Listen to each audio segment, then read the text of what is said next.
Attention please. This uploading is only for educational purpose.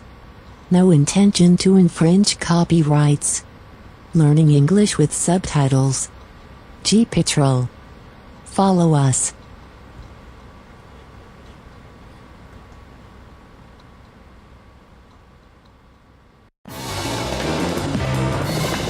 They're called Rescue 1, an elite team flying 500 mercy missions every year on 2 high-tech choppers, responsible for over 2 million lives throughout the vast zone surrounding Auckland's supercity. They're the pilots, crewmen and paramedics dedicating their lives to saving others in Rescue 1.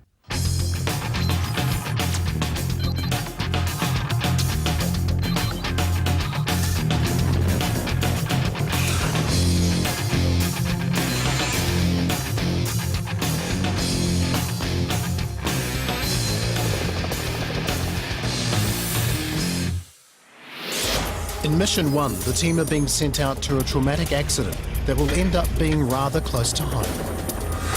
52-year-old ambulance officer Anne Robinson has suspected back and neck injuries after being thrown from her horse at an equestrian centre, 15 minutes flying time south of Auckland in the Hunua Ranges. We're about to look for Hunua. In a rough ETA 15, we'll update on the Subtitles channel shortly. Responding to the emergency are crewman Artie Wynyard, advanced paramedic Marcel Dryson and pilot Wayne Dick. Good morning, Westpac Rescue 1, Los Mechanics Bay. Request clearance through your zone on track Hunua Falls, please. We're off to the Hunua Equestrian Park. We're getting a lady in her early 50s. She's an ambulance officer actually. She's apparently fallen off a horse and she's caught up from the waist down. Ambulance from Westpac Rescue 1. Westpac Rescue 1, go ahead. Roger, thanks. ETA 5 minutes. Roger, copy. Okay, there's a horse. Yeah, there's horses just to the left down below. Also been on just below, see guys? Yeah, got the equestrian there just now, the 3 o'clock. Oh yeah, there's a fire brigade. Yeah, spotted. Ambulance Westpac Rescue 1 locating Hunua. Yeah, they've got a bit of a shade over the patient there. Copy that. Right, gentlemen, clear now. Thank you. We'll shut down. As they arrive, the crew are aware that the victim is a paramedic, and they are about to find out that it's someone they know personally. This is Anne Robinson from Greenwatch. Yeah, I know, I work with Anne. Cool. Marcel must first work out just what happened. She was doing a jump, came off the top of the horse, landed on the top of her head. With Anne still lying face down where she fell, Annie! Marcel needs to get down to ground level. Hi, Marcel. Happy New Year. No, same to you. Could be better, couldn't it? Sorry. Sorry, how's it? All right? It's real sore if you touch anything. Okay, so you know the drill, eh? Mm-hmm. Remember what day it is? It is Saturday. Yep, brilliant. She probably doesn't have concussion, but now Marcel's concern moves to possible spinal injury. Did you feel any cracks or anything like It that? was just real sort of like ringing in my ears. It was, Ringing. yeah, it was just this real weird sensation and I knew straight away that I couldn't move. Are you in a lot of pain right at the minute? Quite a bit, yeah. Yeah, so what if we try and get an IV in quickly and then, or I don't first, know if I'm going to get my arm out though. where's that hurting? Shoulders. No, my arm. Okay. Is it hurting when I straighten it, or is it just... Just all over hurting. It's not like it's big Okay. hurt. Okay. We'll leave it at that. I'll just slide this pillow under your head. Marcel's more concerned than ever that his friend has done some serious spinal damage that he's hoping won't be permanent. I think she probably done something to her neck, the way she fell flat on her head and then rolled down like that. So something's probably happened in here. She's got pins and needle, numb, burning sort of sensation in her peripheries. If a spinal cord gets completely severed, you lose all your sensation, your blood pressure drops through your boots, you've got no more control over what's happening.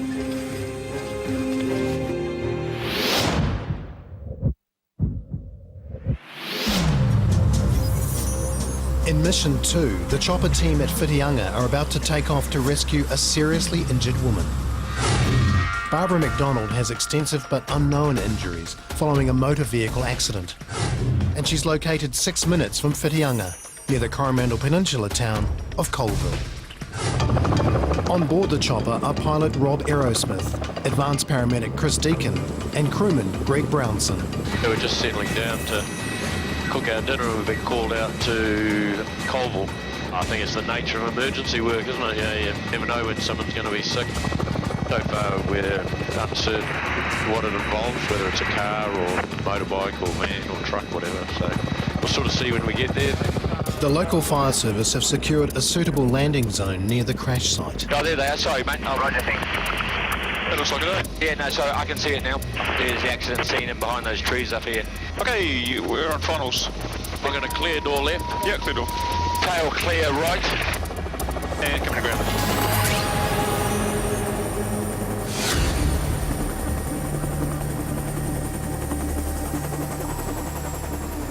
There you go. What's happened? There's a car up there on its roof and one person trapped in it. Bit of a narrow downhill stretch of road. I don't know if it's narrow enough to make you fall on your roof, but obviously someone has. Quite the traffic jam, isn't it? Yeah. We want to keep all our gear together. They arrive just as the woman has been cut from the mangled wreckage. And judging by the state of the car, she's very lucky to be alive. But as a local doctor reports, she's critical. She's knocked out. It's unclear. Yeah. Any neck pain? She's sore in the neck, sore in about mid-thoracic, chest. and low. And she's sore in her pelvis. Okay. Do we have an IV in? Got 16 gauge in. Yep, great. Okay, we'll jump. Thank you for that. Yeah. Okay. So you haven't had any more? But Chris finds that the patient is losing consciousness. Yep. What's your name? And tries to get a response by stimulating the nerves above her heart, without success.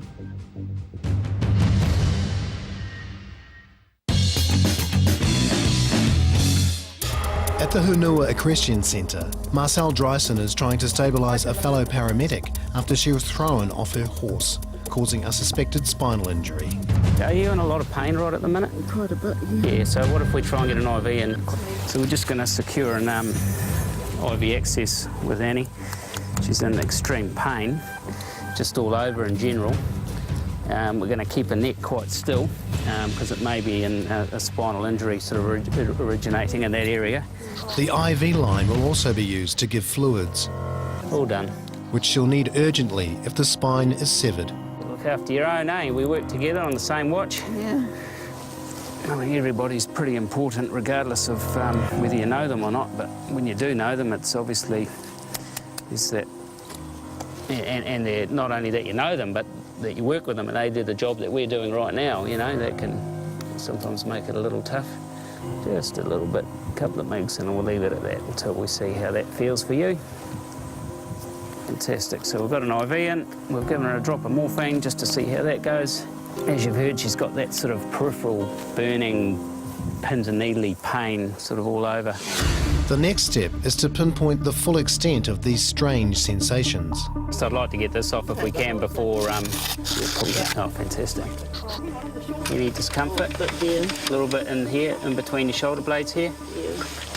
What about down here? It's a bit sort of numbing there.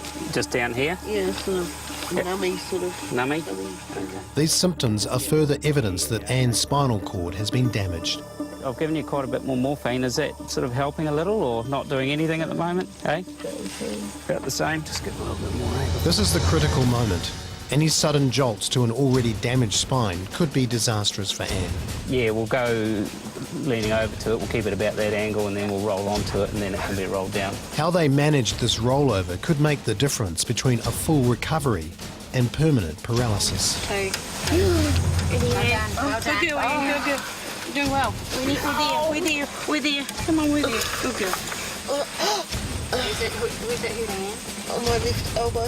With Anne safely on the scoop, they must attach a brace to limit any movement of her neck. Okay, and I'll sort this bit out. Just sensitive wherever you touch. Really sensitive, eh? Hypersensitive. Oh, sorry. Anne is still in a great deal of pain, but they must move her onto another stretcher before loading her into the chopper. Hand up on your tummy. Just a little bit nicer. Oh, all right. Yeah. 1, 2, 3. As a paramedic, Anne knows full well just how serious her condition is. It'll just give her some more pain relief and try and ease her up. It's the weirdest feeling.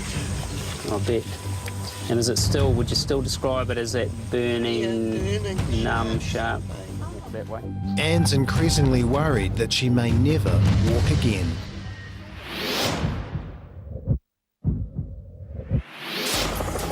In Mission 3, the chopper team are en route to Waiheke Island to help a woman in serious trouble. 40-year-old Judith Crichton has not regained consciousness after an epileptic seizure and is being looked after by ambulance officers on Waiheke Island at Surfdale, just 10 minutes flying time across Auckland Harbour. On board the chopper are pilot Daryl Sherwin, crewman Ernie Bryant and advanced paramedic Bruce Kerr. 5 minutes after taking off, they are landing at Surfdale. Where to go? Bruce arrives to find Judith is midway through her second seizure today. Can you squeeze my hand, hon? Thankfully, this one is quite short. Now, how long did that last? 30 seconds. 30 seconds? Less than a minute. Whole body? Although Judith does have epilepsy, her husband Stuart tells Bruce that she's not recovering as she usually does. I've only seen 2 of these in 20 years. So they don't happen on a regular basis at all? No. Maybe 2 years ago and then 18 years ago, something like that. Right. Yeah, normally she says I'm going to have epilepsy. She has it and that's that. But this has gone on for half an hour maybe. Or... Much longer than that, so yeah, probably about 3/4 an hour she's been in that state. What's the name again? Jude. Yeah. Jude. Can you hear me, Jude? Can you hear me all right? Judith is unresponsive. Bruce is very worried. Okay, well, let's do the transfer. And knows he needs to get her to hospital as quickly as possible. But before the transfer, Bruce needs to know more about her seizure on the beach earlier this morning. Maybe we were in the water for half an hour. So when I left, she was perfectly normal. Half an hour later, she came up and said she had epilepsy. Right. So it's probably an hour ago now. Is it kind of like she is now? You know, kind of looking but not actually answering you. Right, Jude? It's a distressing situation, not only for Judith's husband, but also her son. At Colville in the Coromandel Peninsula, advanced paramedic Chris Deacon is trying to stabilise Barbara McDonald after she rolled her car. What's your name? Somewhere. But she's dropping in and out of consciousness. What's your name? Barbara. Were you knocked out? Can you remember what happened? No. You can't remember what happened? I hit the side of the Yeah, okay. Were you knocked out? I don't know. Barbara's confusion is another sign that she's probably got a head injury. What's going to happen with my mate in the car? Your car, I've been to the butcher's. your car is upside down and it's total. Barbara, you just need to chat to me for a bit. I need some information off you, okay? Do you have any pain in your back? Yeah, close. You do? Yeah, okay. Do you have any pain in your tummy? Just down the bottom. Is that sore when I press on there? It is, okay. With pain in her neck, back and abdomen, there's a serious risk of internal injury, and Barbara must be moved quickly, but there can be no avoiding the bumpy road.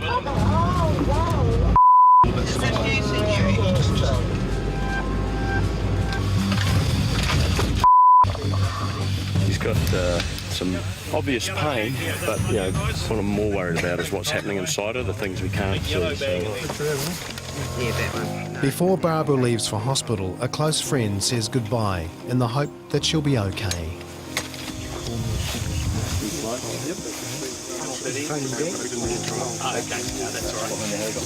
Okay, yes, get them over there.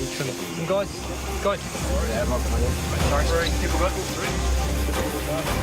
Our patient today comes from Auckland and it also is 12 minutes quicker than going to Waikato Hospital, and so it's an easy choice.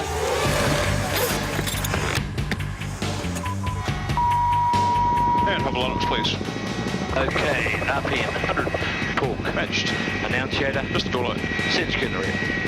We're now transporting one status 2 female to Auckland Hospital with an ETA of 13 minutes. 13 minutes. Roger, ETA 13 minutes. Yeah, essentially, she's lost control of the car, you know, for whatever reason. My main concern is she's got some pain in her neck, so, you know, she could have some fractures there, which is never good.